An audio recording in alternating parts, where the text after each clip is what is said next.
Michael wiped down the bar counter for the 100th time that evening, his rag moving in practiced circles over the gleaming surface. The cacophony of alien languages and laughter swirled around him, a constant reminder of his place in this cosmic melting pot. Earth Orbital Station's most popular watering hole, the event horizon, was packed as usual.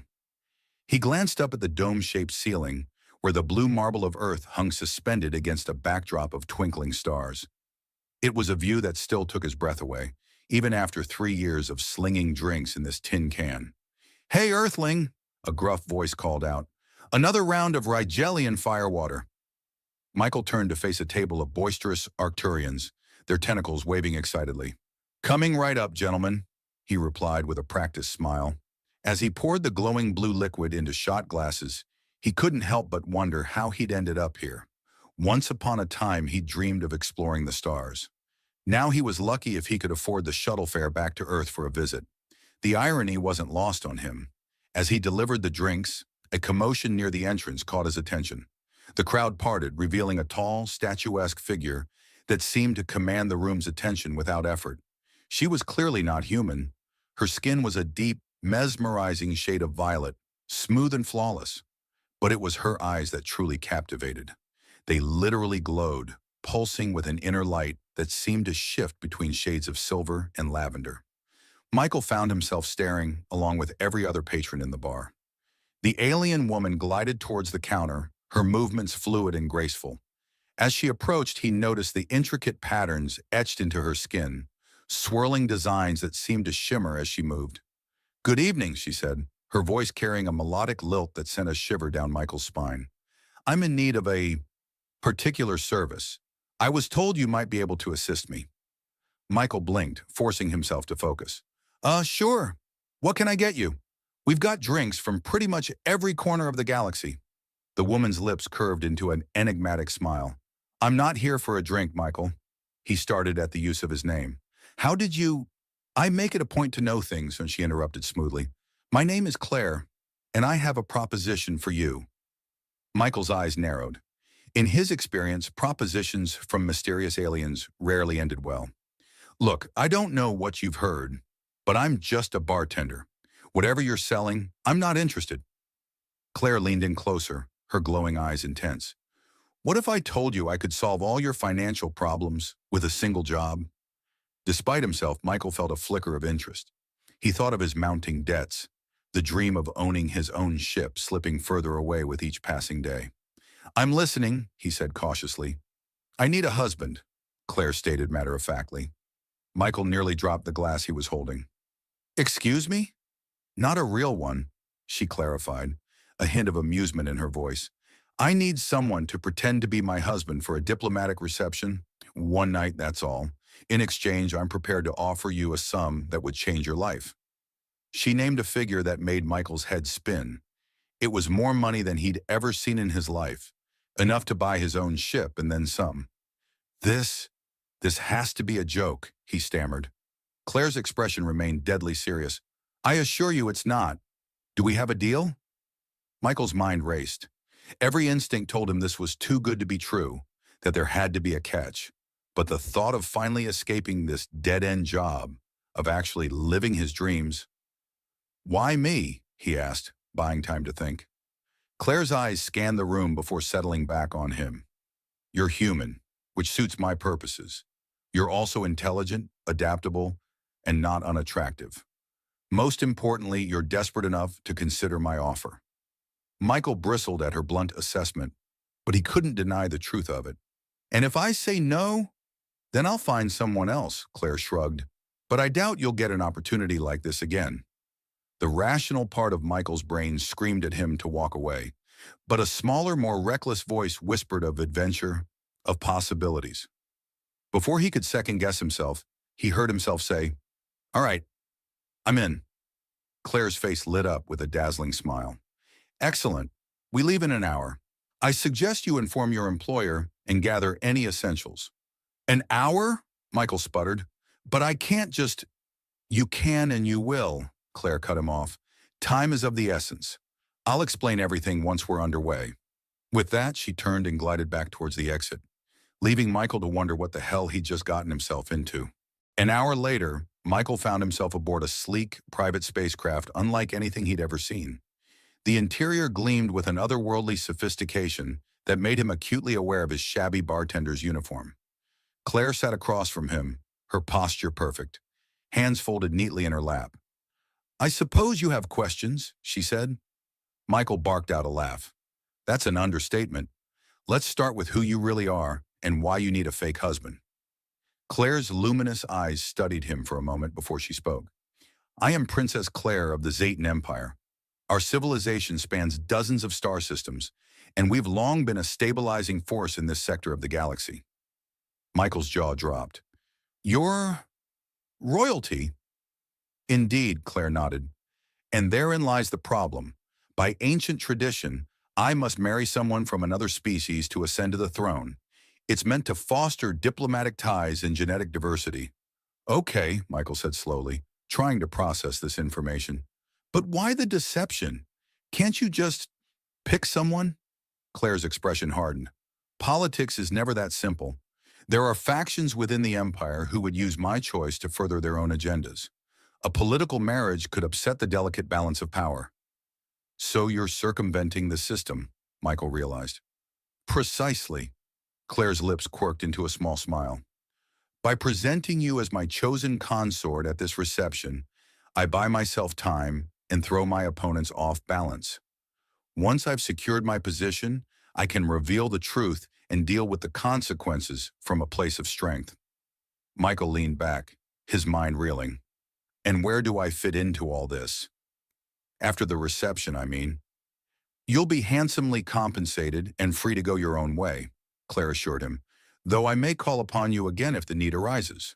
A thought struck Michael. "Wait, won't people be suspicious when they realize I know nothing about Seatown culture?" Claire's eyes gleamed with approval. "A fair point, which is why you'll be undergoing an intensive crash course in our customs and etiquette over the next few days." "Days," Michael echoed. "I thought this was a one-night thing." "The reception is in 5 days," Claire explained. "We'll use that time to prepare you for your role. I hope that won't be a problem." Michael thought of the dingy apartment and a mountain of bills he'd left behind. "No," he said firmly. "No problem at all." The next few days passed in a blur of information and training. Michael's head spun with Zatan history, court protocols, and the intricacies of alien body language. Claire proved to be a demanding but effective teacher, drilling him relentlessly.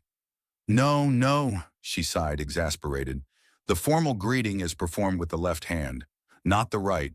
In our culture, that's practically a declaration of war." Michael groaned, flexing his cramped fingers. "How do you keep track of all this?" "Years of training," Claire replied dryly. "Now again." As exhausting as the lessons were, Michael found himself oddly enjoying Claire's company. Beneath her regal exterior, he caught glimpses of a sharp wit and genuine passion for her people. He began to understand why she was willing to go to such lengths to protect them. For her part, Claire seemed to relax slightly in his presence as the days wore on. Her smiles came more readily, and she even laughed at some of his terrible jokes. On the 4th night, as they sat reviewing diplomatic protocols over a late dinner, Michael worked up the courage to ask a question that had been nagging at him. "Claire," he began hesitantly, "why did you really choose me for this? There must have been more qualified candidates." Claire set down her fork, her glowing eyes meeting his. "You want the truth?" Michael nodded. "Very well." She took a deep breath. "I chose you because, in all my observations of your species, you were the first human I've met who looked at the stars with genuine wonder. Most see only resources to be exploited or territories to be conquered. But you see the beauty in it all." Michael felt a warmth spread through his chest at her words. Thank you," he managed. Claire's expression softened. "It's a rare quality, Michael, one I admire greatly." For a moment, the air between them seemed charged with an unspoken tension. Then Claire cleared her throat, the moment passing. "We should rest," she said briskly. "Tomorrow is the big day." As Michael lay in his bunk that night, he found sleep elusive. Claire's words echoed in his mind. along with the memory of her luminous eyes. He told himself it was just nerves about the upcoming reception. But a small voice in the back of his head whispered that he was in danger of forgetting this was all just an act. The day of the reception dawned, and Michael found himself aboard a massive luxury starliner that made his old bar look like a backwater dive. Aliens of every conceivable shape and size mingled in opulent surroundings, the air thick with a babble of languages. He tugged uncomfortably at the high collar of his formal Zaton attire, acutely aware of the curious stares directed his way. Claire stood beside him, resplendent in a gown that seemed to shimmer with its own inner light. "Remember," she murmured, "you are Michael, my chosen consort. You were a diplomat on a distant human colony before we met. Stick to that story and let me handle any complicated questions." Michael nodded, his mouth dry. "Right, easy. Just act natural around a bunch of alien dignitaries who could probably have me vaporized with a snap of their fingers." Claire's hand found his, giving it a reassuring squeeze. "You'll do fine. Just be yourself. That's why I chose you, after all." Before Michael could respond, a loud chime rang out, signaling the start of the reception. Claire straightened, her face settling into a mask of regal poise. "Showtime," she whispered. As they stepped forward to greet the assembled galactic elite, Michael took a deep breath. Whatever happened next, he had a feeling his life would never be the same. Michael stepped into the grand reception hall of the luxury space liner, his arm linked with Claire's. The opulence struck him like a physical force. Crystalline chandeliers hung from vaulted ceilings, casting prismatic light across a sea of alien dignitaries in their finest attire. The air thrummed with a cacophony of languages and the clink of expensive glassware. "Breathe," Claire whispered, her lips barely moving. "You look like you're about to bolt." Michael forced air into his lungs. "Sorry," he murmured back. "It's just a lot." "Focus on me," Claire instructed, her grip tightening slightly. "We've got this." As they moved deeper into the crowd, Michael found himself thrust into a whirlwind of introductions and small talk. He clung to his fabricated backstory like a lifeline, grateful for the hours of preparation Claire had drilled into him. "Ah, the princess and her human consort," boomed a voice that seemed to emanate from everywhere at once. A being composed entirely of shimmering energy approached them, its form constantly shifting and reforming. "Ambassador Lux," Claire greeted warmly. "May I present my chosen, Mitchell?" Michael bowed, desperately trying to recall the proper etiquette for addressing an energy being. "It's an honor, Ambassador." The being pulsed with what Michael hoped was approval. "Fascinating. I've always found humans to be such volatile creatures. Tell me, how did you two meet?" Claire's hand found Michael's, their fingers intertwining. The gesture felt surprisingly natural. "It was quite by chance, actually," she began, launching into their rehearsed story. As Claire spun their tale of a chance encounter on a distant outpost, Michael found himself watching her with genuine admiration. She commanded the conversation effortlessly, weaving truth and fiction into a seamless narrative that had the ambassador captivated. "And when he stood up to that Krylorian trade delegation, well, I knew I'd found someone special," Claire finished, gazing up at Michael with convincing adoration. Michael felt heat creep up his neck. "You give me too much credit, my dear," he managed, falling into character. "I simply couldn't bear to see you insulted." Ambassador Lux thrummed with what sounded like approval. "A charming tale. You must be quite the diplomat yourself, Michal." Before Michael could respond, a new voice cut through the conversation. "Indeed, I'm most curious to hear more about your credentials." Michael turned to find himself face to face with a Zeton male whose very presence seemed to drop the temperature of the room by several degrees. His violet skin was several shades darker than Claire's, etched with intricate patterns that pulsed with barely contained energy. But it was his eyes that sent a chill down Michael's spine, cold and calculating, devoid of the warmth that characterized Claire's gaze. "Zorak," Claire's voice carried a hint of steel beneath its polite exterior. "How lovely to see you." The Zeton's lips curled into what might generously be called a smile. "Princess, I must say your choice of consort has caused quite a stir."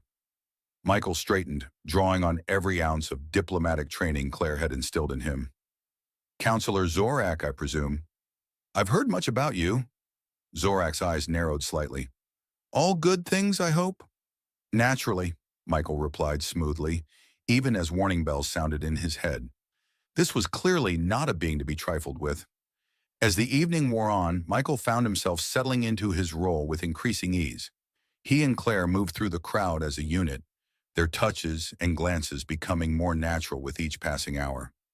But beneath the veneer of diplomatic pleasantries, Michael's instincts screamed that something was off. It was during a lull in the festivities that he noticed it. Claire had excused herself moments earlier, citing a need to powder her nose, a human euphemism she'd picked up from him. But as Michael's eyes swept the room, he caught a glimpse of her violet form slipping through a side door, followed closely by a hooded figure he didn't recognize. Curiosity and a nagging sense of unease propelled Michael into motion. He made his way casually toward the door, careful not to draw attention. As he neared, he could hear the faint murmur of voices from the other side. Running out of time, a gruff, unfamiliar voice was saying. If we don't act soon... I'm well aware of the stakes, Claire's voice replied, tight with tension. But we can't rush this. One false move and everything falls apart. Michael leaned closer, straining to hear more, when a hand clamped down on his shoulder. He whirled, coming face to face with Zorak's cold stare. Eavesdropping, Michael? The Zetan's voice dripped with false concern. Not very becoming of a diplomat, is it? Michael's mind raced. I was just looking for the restroom, he lied smoothly. This ship's layout is quite confusing. Zorak's eyes narrowed. Indeed. Well, allow me to escort you. We wouldn't want you getting lost, now would we? As Zorak steered him away from the door, Michael caught one last snippet of Claire's conversation. The assassination attempt. We have to assume they'll try again. Michael's blood ran cold. What had he stumbled into? When he and Claire finally retired to their quarters, he could contain himself no longer. What's really going on, Claire? He demanded as soon as the door sealed behind them. Assassination attempts? Secret meetings? This is way more than just political maneuvering, isn't it? Claire's shoulders sagged, the regal mask slipping away to reveal genuine exhaustion. You weren't supposed to find out like this, she said quietly. Find out what? Michael pressed. Claire, if I'm in danger here, I deserve to know. She met his gaze, her luminous eyes filled with a mixture of guilt and determination. You're right. You do deserve the truth. Claire took a deep breath before continuing. I'm investigating a conspiracy against the royal family. There's a faction within the empire that wants to overthrow the current system and install a military dictatorship. They see our traditions of interspecies cooperation as a weakness. Michael's mind reeled. And your marriage tradition? Claire nodded grimly. By choosing a human consort, I'm making a statement, reaffirming our commitment to galactic cooperation. It's why they're so desperate to stop me from taking the throne. How can I help? Michael asked without hesitation. Claire looked at him in surprise. You don't have to do this, Michael. This isn't what you signed up for. Michael smiled wryly. Maybe not, but I'm in now. Besides, I've got some experience you might find useful. Claire's brow furrowed. What do you mean? Michael took a deep breath. It was his turn for confessions. Before I was a bartender, I was a soldier.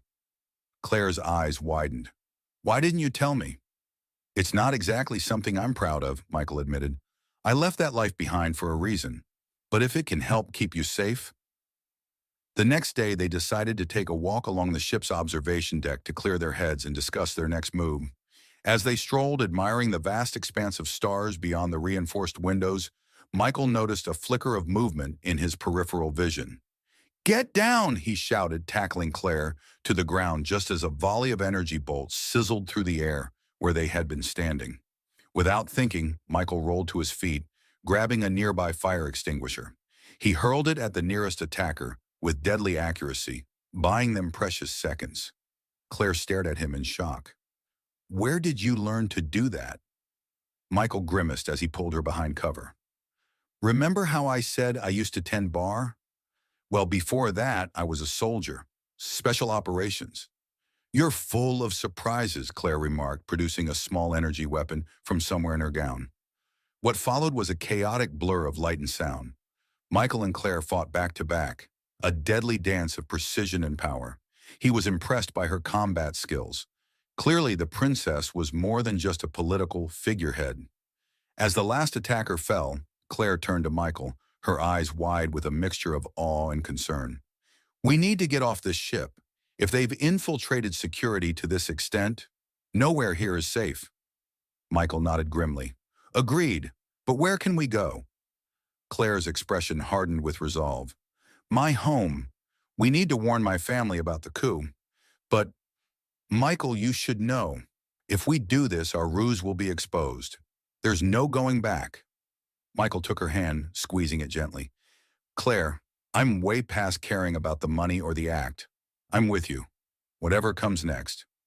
For a moment, the air between them seemed charged with an unspoken tension.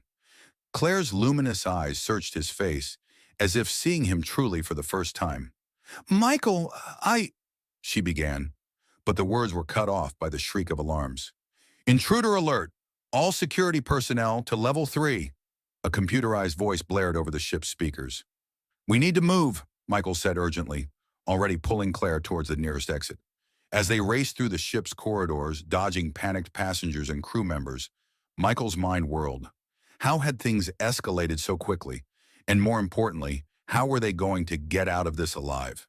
They rounded a corner and came face to face with a squad of heavily armed security officers. For a split second, Michael felt relief, until he saw the cold determination in their eyes. There they are, one of the officers shouted. Take them down! Michael's combat instincts took over. He shoved Claire behind him, scanning the area for any advantage. Run! He yelled, grabbing a decorative vase and hurling it at the approaching guards. The ensuing chaos gave Claire just enough time to slip away. As Michael engaged the guards, buying her precious seconds to escape, he caught one last glimpse of her violet form disappearing down a side corridor. His heart pounded with a mixture of fear and something else, something he wasn't quite ready to name. All he knew was that he had to find her again, no matter the cost. As energy bolts sizzled past his head, Michael steeled himself for the fight ahead. Whatever came next, he was all in. Michael's head throbbed as consciousness slowly returned. He blinked, trying to focus on his surroundings. The stark white walls of a medical bay came into view, along with the steady beep of monitoring equipment. He's awake, a voice announced. Michael struggled to sit up, wincing at the pain that shot through his body. Claire, he croaked, his throat dry. Where's Claire? A Zeton medical officer appeared in his field of vision, her expression grave. I'm sorry, sir. Princess Claire was taken. The words hit Michael like a physical blow. Memories flooded back. The firefight, Claire disappearing down the corridor, his desperate stand against the security team. He had failed her. How long have I been out? Michael demanded, swinging his legs over the side of the bed, despite the doctor's protests. Nearly 48 hours, she replied. You sustained severe injuries. You need to rest. Michael cut her off. I need to find Claire. Who's in charge of the investigation? The doctor hesitated before answering. There is no official investigation, sir. The royal family has declared the princess missing, but there are rumors of a cover-up. Michael's jaw clenched. Of course. If Zorak's conspiracy reached as high as Claire had feared, they'd want to keep this quiet. He was on his own. I need my personal effects, Michael said, his voice leaving no room for argument, and access to a communications terminal. Within the hour, Michael had discharged himself against medical advice and retreated to his quarters. He paced the room, mind racing. Where would they have taken her? Who could he trust? A chime from the door interrupted his thoughts. Michael tensed, hand instinctively reaching for a weapon that wasn't there. Who is it? He called out. A friend, came the reply. The door slid open to reveal Ambassador Lux, the energy being's form pulsing with agitation. Michael relaxed slightly. Ambassador, I wasn't expecting visitors. These are unexpected times, Lux replied, gliding into the room. I've come to offer my assistance. Michael's eyes narrowed. Why should I trust you? Lux's form flickered, a gesture Michael had come to recognize as amusement. Because, my dear Machal, I am far older and wiser than I let on. I've watched empires rise and fall, and I have no desire to see the Zetan Empire topple to fascists and warmongers. For a long moment, Michael studied the enigmatic being. Finally, he nodded. All right, what can you tell me? My contacts have traced a unauthorized shuttle launch shortly after the attack, Lux explained. Its trajectory suggests it was headed for Nix, a desolate moon in a nearby system. Michael's pulse quickened. That has to be where they've taken her. I need a ship. Already arranged, Lux hummed, along with some equipment you might find useful. Former special operations, wasn't it? Despite everything, Michael couldn't help but smile. You really do know everything, don't you? I make it my business to, Lux replied. Now, we don't have much time. Are you ready to stage a rescue, Michelle? Michael's expression hardened with determination. Let's bring her home. Claire paced the confines of her cell, frustration and worry etched on her features. The bare metal walls offered no clues to her location, and the energy field blocking the entrance hummed with lethal potential. The sound of approaching footsteps made her freeze. Claire squared her shoulders, lifting her chin defiantly as a familiar figure appeared on the other side of the barrier. Zorak, she spat. I should have known you were behind this. The Zetan counselor's lips curled into a cold smile. Princess, I trust your accommodations are adequate? Cut the pleasantries, Claire snapped. What do you want? Zorak's eyes gleamed with a fanatical light. What I've always wanted, my dear. A strong Zetan empire, free from the shackles of your family's weak leadership. And you think kidnapping me will accomplish that? Claire scoffed. Oh, it's merely the first step, Zorak replied. You see, your disappearance has thrown the palace into chaos. Your parents are desperate, vulnerable. They'll agree to anything to get you back safely. Claire's blood ran cold as the implication sank in. You're going to use me as leverage to seize power. Zorak nodded, his expression triumphant. By the time this is over, the Empire will have the strong leadership it deserves. No more pandering to lesser species. No more wasteful diplomatic niceties. We will take our rightful place as rulers of the galaxy. You're insane, Claire breathed. The people will never accept this. The people will do as they're told, Zorak snarled, his composure slipping for a moment. Those who resist will be dealt with. Claire lunged forward, stopped short by the crackling energy field. I'll never help you, Zorak.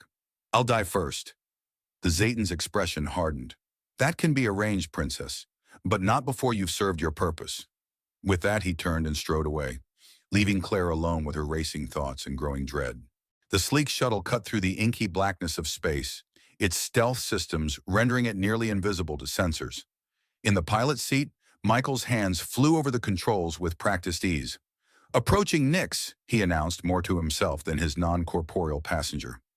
Any last-minute intel, Ambassador? Lux's energy form coalesced beside him. My scans detect a hidden facility beneath the moon's surface, heavily shielded, but I'm picking up Zetan life signs. Michael nodded grimly. That's got to be where they're holding her. Any idea on defenses? Difficult to say, Lux hummed, but I'd wager on a small army of mercenaries, automated security systems, and enough firepower to level a small city. Fantastic, Michael muttered. He began the descent towards Nix's barren, crater-pocked surface. You know, for an ambassador, you seem awfully well informed about covert ops. Lux's form flickered with amusement. I've lived a very long time, my boy. You pick up a few things along the way. As they neared the coordinates of the hidden base, Michael activated the shuttle's cloaking device. He set the ship down in a secluded ravine, out of sight of any potential patrols. This is where we part ways, Ambassador, Michael said, checking his weapons one last time. I appreciate the help, but I can't ask you to risk yourself further. Nonsense, Lux replied. I may not be much use in a firefight, but I can certainly run interference on their security systems. Besides, someone needs to fly the getaway ship. Michael couldn't help but smile. All right then, let's go rescue a princess. Claire's fingers worked frantically at the control panel of her cell, searching for any weakness in the energy field. She had lost track of how long she'd been imprisoned, but each passing moment increased the danger to her family and her people. A commotion in the corridor outside made her pause, the sounds of a scuffle, followed by a muffled thud. Claire's heart raced. Could it be? The energy field flickered and died. In its place stood Michael, looking battered but very much alive. Sorry I'm late, he said with a lopsided grin. Traffic was murder. Claire laughed despite herself, relief washing over her. Michael, how did you find me? Long story, he replied, tossing her a spare blaster. Short version, I had help from an old energy being. Now what do you say we get out of here? As if on cue, alarms began blaring throughout the facility. Claire's expression hardened. We need to stop Zorak. He's planning a coup, using me as leverage against my family. Michael nodded. Then we take him down. Together. They moved swiftly through the corridors, Michael's military training complementing Claire's knowledge of Zetan tactics. They encountered pockets of resistance, mercenaries and security drones, but dispatched them efficiently. We make a good team, Claire remarked as they paused to catch their breath. Michael met her gaze, something unspoken passing between them. Yeah, he said softly. We do. The moment was shattered by a booming voice over the facility's speakers. I must admit, I'm impressed. Zorak's voice dripped with contempt. You've made it further than I anticipated, but your little rescue attempt ends here. Blast doors slammed shut around them, sealing off their escape routes. From hidden panels in the walls emerged a small army of combat droids, their weapons trained on Michael and Claire. Now then, Zorak continued, surrender, and I might be persuaded to make your deaths quick and painless. Michael and Claire exchanged a look. Without a word, they moved in perfect synchronization. Claire dropped low, providing covering fire as Michael vaulted over her, taking out the nearest droid with a well-placed shot. What followed was a symphony of destruction. Michael's special ops training came flooding back, muscle memory taking over as he weaved through the onslaught. Claire was a force of nature, her natural Zetan abilities amplifying her combat prowess. They fought back-to-back, a whirlwind of energy bolts in hand-to-hand combat. Michael marveled at how in tune they were, anticipating each other's moves without needing to communicate. As the last droid fell, sparking and twitching, Claire turned to Michael. We need to get to the control room. Cut off Zorak's escape routes. Michael nodded, slightly out of breath. Lead the way, Your Highness. They fought their way through the facility, leaving a trail of disabled security systems and unconscious mercenaries in their wake. Finally, they reached a heavily fortified door, the entrance to the control room. Allow me, Michael said with a grin. He pulled a small device from his belt, courtesy of Lux's equipment, and attached it to the door's locking mechanism. Within seconds, the massive door slid open. They burst into the control room, weapons at the ready. Zorak stood at the far end, surrounded by banks of monitors and holographic displays. His violet skin was flushed dark with rage. It's over, Zorak, Claire declared. Surrender now, and you might avoid execution for treason. The Zetan counselor's lips curled into a sneer. You naive fool. Did you really think I'd make it this easy? With blinding speed, Zorak produced a weapon unlike anything Michael had ever seen. It hummed with an otherworldly energy that made the hair on the back of his neck stand up. Behold, Zorak crowed, the fruits of our weapons research. Technology beyond your wildest dreams, fueled by energies you can't begin to comprehend. He fired and the world exploded into chaos. Michael dove for cover, pulling Claire with him as reality itself seemed to warp and twist around them. What the hell is that thing? Michael shouted over the din. Claire's eyes were wide with horror. It's drawing power from subspace. If he overloads it, he could tear a hole in the fabric of space-time. Michael's mind raced. They needed a plan. Fast. He caught Claire's eye, an idea forming. With a series of quick hand signals, a mix of special ops gestures, and the Zetan battle language Claire had taught him, he outlined his strategy. Claire nodded, understanding perfectly. They moved as one, Claire providing a distraction with suppressing fire while Michael circled around, using the warped gravity fields to his advantage. Zorak, drunk on his newfound power, failed to notice Michael's approach until it was too late. The former soldier tackled him, sending them both crashing into a bank of controls. The weapon skittered across the floor, its energy building to a critical level. "Claire!" Michael yelled. "The weapon!" Without hesitation, Claire scooped up the pulsing device. Using her natural Zetan affinity for energy manipulation, She focused on containing the volatile forces within. Sweat beaded on her brow as she fought to stabilize the weapon. Meanwhile, Michael grappled with Zorak. The Zetan was stronger, but Michael's combat experience gave him an edge. They traded blows, neither able to gain the upper hand. "Why?" Michael grunted, dodging a vicious strike. "Why betray everything your people stand for?" Zorak's eyes blazed with fanatic zeal. "Because we are meant for greatness. The Zetan Empire should rule the stars, not coddle lesser species like your pathetic human race." "You're wrong," Michael shot back. "True strength comes from unity, from embracing our differences. Claire showed me that." With a surge of strength, Michael pinned Zorak against the wall. "It's over," he said firmly. "You've lost." For a moment it seemed Zorak might surrender. Then with a snarl of rage, he activated a hidden control on his wrist. Klaxons blared as a computerized voice announced, "Self-destruct sequence initiated. 5 minutes to detonation." Michael's eyes widened in shock. Taking advantage of his distraction, Zorak broke free and sprinted for an emergency escape pod. "Michael!" Claire called out. She had managed to stabilize the weapon, but exhaustion was clear on her features.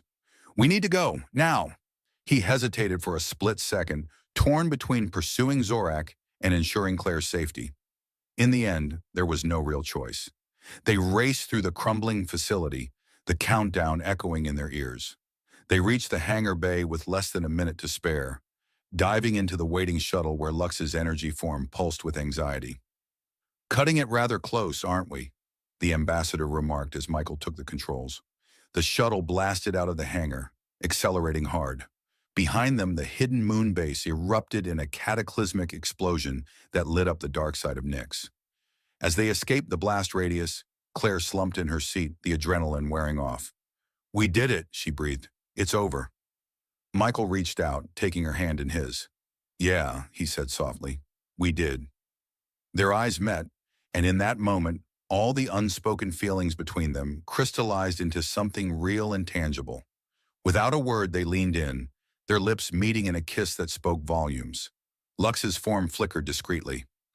"I'll just give you two a moment," the ambassador said, fading from view.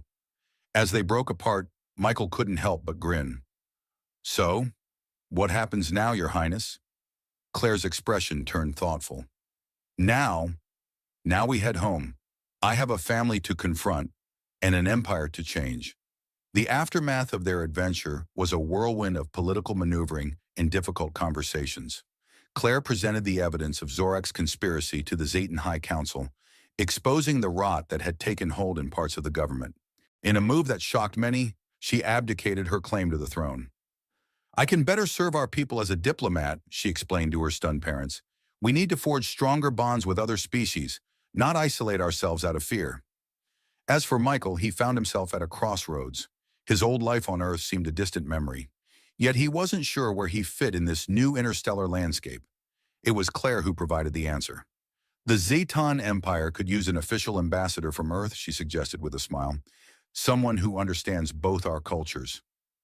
And so, Michael found himself embarking on a new adventure. This time with Claire by his side. Not as a fake consort, but as a true partner. Their wedding was a celebration that bridged two worlds.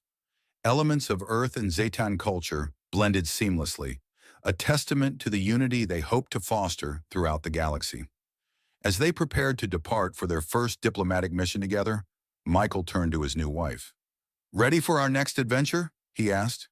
Claire's eyes sparkled with excitement. "With you? Always." Hand in hand, they boarded their ship, ready to face whatever challenges the vast expanse of space might throw their way. They had found something neither had expected, a love that transcended the boundaries of worlds, and the strength to forge a better future for all.